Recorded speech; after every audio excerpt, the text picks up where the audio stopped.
السلام عليكم. الأنامل الذهبية تنقذ برشلونة من فخ فايكانو وديربي مدريد أوفى بكل العهود، وكالعادة السيتي ركب أرسنال بنهاية كاراباو كاب وحرموا من أول ألقابه هذا الموسم. أنا أحمد وهي قناة خط التماس، وتعالوا أحكي لكم شو صار بيوم الأحد المجنون. برشلونة واجه راي فايكانو بمباراة الكل كان متوقع صعوبتها. صحيح راي فايكانو بالمركز 14، لكنه لما يواجه ريال مدريد او يواجه اتلتيكو مدريد او يواجه برشلونة يقلب برازيل 96 او برازيل 2000.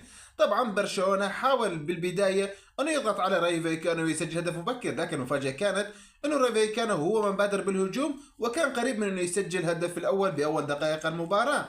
بعد برشلونة مارس هوايته وهي السيطرة على الكرة والمحاولة على مرمى نادي رايو فايكانو، وقدر بعرضية من ركنية لأراوخو سجل الهدف الأول لنادي برشلونة بعد توالت الفرص لنادي برشلونة وتضييع كثير من الفرص خصيصا من رافينيا اللي ضيع أكثر من هدفين محققين لنادي برشلونة.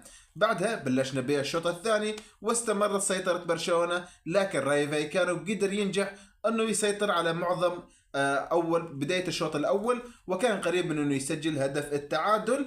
طبعا برشلونه استمر ايضا باهدار الفرص وهبوط حاد لمستوى بيدري ومستوى رافينيا ومستوى لامين يامال بهاي المباراه، وشفنا عقم هجومي لبرشلونه. طبعا المباراه انتهت لصالح برشلونه بهدف دون رد، لكن راي فايكانو كان قريب جدا وكان قيد امله انه يسجل هدف التعادل ويحرم برشلونه من 3 نقاط ثمينه بصراع الليغا لولا رجل المباراه والرجل الاول بهاي المباراه والتصديات الخرافية خوان غارسيا اللي عم يستمر بتألقه مع نادي برشلونة بالليغا الإسبانية وبدوري الأبطال. بالنسبة لديربي مدريد فقد أوفى بكل العهود من ناحية الإثارة، من ناحية المتعة، ومن ناحية الأهداف الكثيرة. ريال مدريد واجه أتلتيكو مدريد على ملعب السانتياغو برنابيو، وبالمناسبة ريال مدريد في آخر 6 مباريات في الدوري، ركز، في الدوري لم ينتصر على أتلتيكو مدريد ولا مباراة. 3 انتصارات لأتلتيكو مدريد وايضا 3 تعادلات. وكنا نتذكر مرحله الذهاب كيف اتلتيكو مدريد قسى على ريال مدريد بخماسيه لهدفين.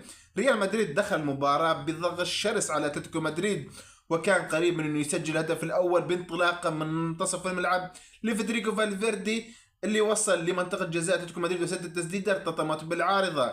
بعد ريال مدريد استمر بضغطه على نادي اتلتيكو مدريد، لكن لقمان فاجئ ريال مدريد ودفاع ريال مدريد بتسجيل الهدف الاول بعد عرضيه ممتازه جدا من دييغو سيميوني اللي هي الكره للوخمان وسجل الهدف الاول بتغيير مفاجئ لريال مدريد. كان مسيطر على المباراه بالطول العرض ولقمان فاجئ ريال مدريد بهدف اول لينتهي الشوط الاول ب1-0 لنادي اتلتيكو مدريد.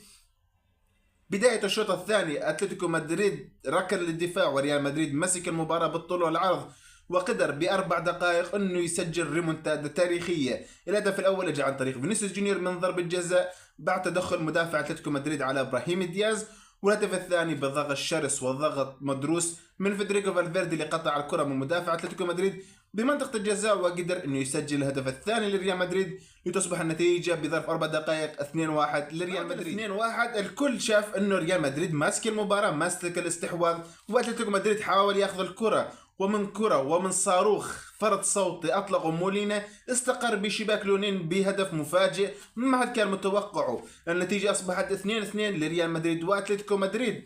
بعدها شفنا كيف ريال مدريد رجع استلم الكرة وحاول يضغط على أتلتيكو مدريد بحثا عن الهدف الثالث، والتغيير اللي غير مجرى المباراة هو دخول أرنولد بدلا من كارفاخال. أرنولد ب 25 دقيقة دخلها بدل كارفاخال، أعطى ما لم يقدمه كارفاخال ب 60 دقيقة. ارنولد اخترق بنصف الملعب ومرر تمرير لفينيسيوس جونيور كعادته اللي كسر على اليمين شوي وبعدها سدد تسديده صاروخيه استقرت بالشباك نادي اتلتيكو مدريد وبتعلن النتيجه 3-2 لريال مدريد. والتغيير الاكبر اللي حصل بالمباراة انه ريال مدريد كان ماسك المباراة ومتجه نحو الانتصار، لكن دخول لاعب غير اللعبة كلياتها. دخول مولينا صاحب الرقم 10 اللي وقت شافوا فالفيردي اشتعلت النار بعيونه. طبعا كنا نتذكر القصة اللي صارت بين مولينا وبين فالفيردي بعام 2022 لما فالفيردي توفى عنده ولده ومولينا بمباراة ريال وريال مدريد. قال لي فالفيردي انه حكى شيء على ابنه، بعدها فالفيردي ما عاد شاف قدامه. بعد صارت الثارات يا ثارات الحسين مع انياكو بينيا عفوا بينيا لاعب اتلتيكو مدريد. بعد تدخل قوي جدا من فالفيردي ليأخذ البطاقة الحمراء، وتتغير المباراة بآخر 15 دقيقة لهجوم مجنون من أتلتيكو مدريد. حاول أنه يجيب التعادل وكان قريب وقيد أمه من أنه يسجل التعادل بتسديدة صاروخية من ألفاريز استقرت بالعارضة. بعد أتلتيكو مدريد واصل الضغط، لكن صراحة لونين كان مبدع بهاي المباراة، والدفاع ريال مدريد قدر يحد من خطورة أتلتيكو مدريد ويحسم اللقاء لصالح الريال مدريد. مباراة كانت ممتعة بكل أجواءها وبكل تفاصيلها. مباراة كانت ديربي، جد ديربي مدريد الأصلي. هذا صارنا زمان ما شفنا هيك دربيات. طبعا برشلونة نجم من فخ فاليركانو وريال مدريد قدروا ينتصر، والصراع الليغا لا زال مستمر. أما بالنسبة لمباراة السيتي وأرسنال، كالعادة أرسنال وميكيل أرتيتا أمام الأندية الكبار يركن للدفاع ويعتمد على المرتدات، مع أنه أفضل وأقوى من مانشستر سيتي بالفترة الحالية. أرسنال كان بالشوط الأول قريب جدا من أنه يسجل الهدف الأول. هافرز ضيع فرصة، وأيضا ساكا ضيع أكثر من فرصة، وكان قريب من التسجيل، والكل كان أنه بالشوط الثاني أنه أرسنال راح يسجل الأول. لكن الشيء تغير أنه مانشستر سيتي قدر يمسك اللعب، قدر يحجم أرسنال تراجع للخلف تراجع مخيف، وتراجع يوصف بالجبان.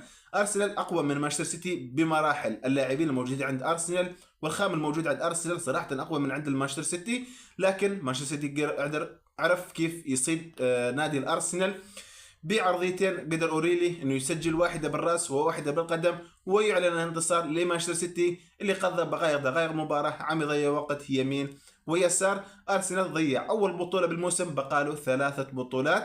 مانشستر سيتي موجود في واحد منهن أو في 2 منهن في الدوري، وأيضا بكأس الاتحاد. شو راح يصير بالأيام القادمة؟ الأيام راح تشوف إن شاء الله. فإذا حبيت الفيديو وصلت لهذه النقطة لا تنسوا الاشتراك بالقناة ودعمنا بلايك، وشوفكم في فيديوهات قادمة إن شاء الله.